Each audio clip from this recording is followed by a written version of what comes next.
Okay, so hepatitis A and E is actually really easy, especially after B and C. So it's an RNA virus that is transmitted via the fecal oral route. So that would mean कि usually हमारे पास food contaminated या वो drink जो आप contaminated लेते हो तो तब A and E होता है. It is usually acute, so it's usually self-limiting. Like we don't get B and C is chronic, right? Usually it's more goes towards chronicity. This is acute, self-limiting, and it can be asymptomatic, but it can also become life-threatening.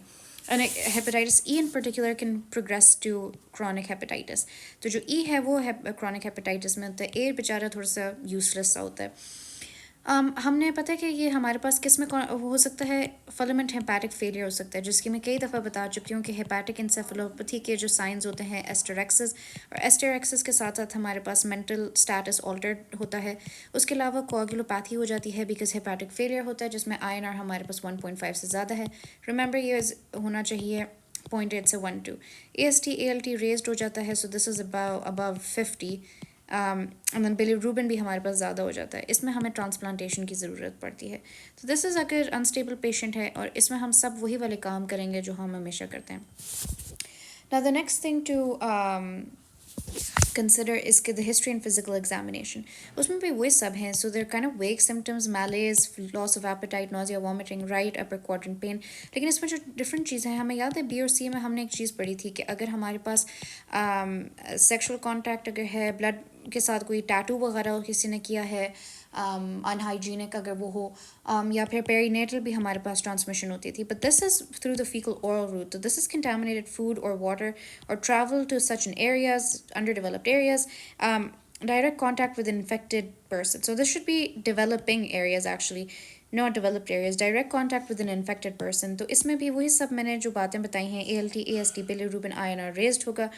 और इसमें हमारे पास fever भी हो सकता है because it's an active infection इसमें हेपाटोस्प्लेनोमेगाली होगी और इसमें लिवर टेंडरनेस या राइट अपर क्वाड्रेंट टेंडरनेस भी हो सकती है तो वी सस्पेक्ट A&E सबसे ज़्यादा हम अपने हिस्ट्री की वजह से सस्पेक्ट कर रहे होते हैं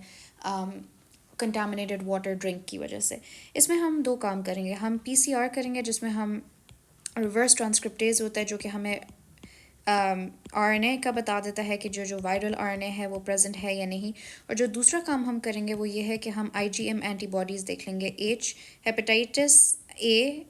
वायरस के खिलाफ और हेपेटाइटिस E वायरस के खिलाफ IgM antibodies because these are the first responders in an acute infection. Now there are a few possibilities that can happen. एक तो ये है कि so what I did is what I should have done is कि जो green में हमेशा positive होना चाहिए था but what I wanted to make it evident by is कि of course negative is like a green signal so it's a good thing right if we have twice negative then we're going to consider an alternative diagnosis like for example cytomegalovirus Epstein-Barr or BCD फिर उसके बाद अगर हमारे पास positive है twice हम दो दफ़ा कर रहे हैं HAV और HEV में हम क्या करेंगे इसका मतलब है एक्यूट हेप E है इसमें का मतलब है acute hep A है so ये भी self limiting है ये भी self limiting the difference is that this takes about 3 to 6 months and this takes about 2 to 6 weeks so clearly HIV takes a lot longer full recovery लेकिन हो जाती है इसमें भी full recovery हो जाती है so we need to remember कि दोनों में we have supportive treatment तो supportive treatment में क्या है कि हम fluid intake बढ़ाएंगे हम अच्छी diet करेंगे nutritional support करेंगे oral IV fluids देंगे lifestyle modifications where we're going to say don't drink alcohol for the love of God and please do not take Tylenol उसके अलावा हम hepatitis B and post exposure prophylaxis for people who are unvaccinated इसमें भी हम वही सब कहेंगे हम कहेंगे please don't drink alcohol don't have acetaminophen supportive treatment देंगे and it's just all the same thing इसमें HEV में we're just going to check if the patient is immunocompromised because if the patient is like immunocompromised then they're less likely to clear hepatitis E from the system like I said E can transform into chronic so you just need to make sure so just because we're making sure we're gonna continue treatment and a resolution but we're gonna monitor agar let's say immunocompromised patient so the patient is immunocompromised we're gonna check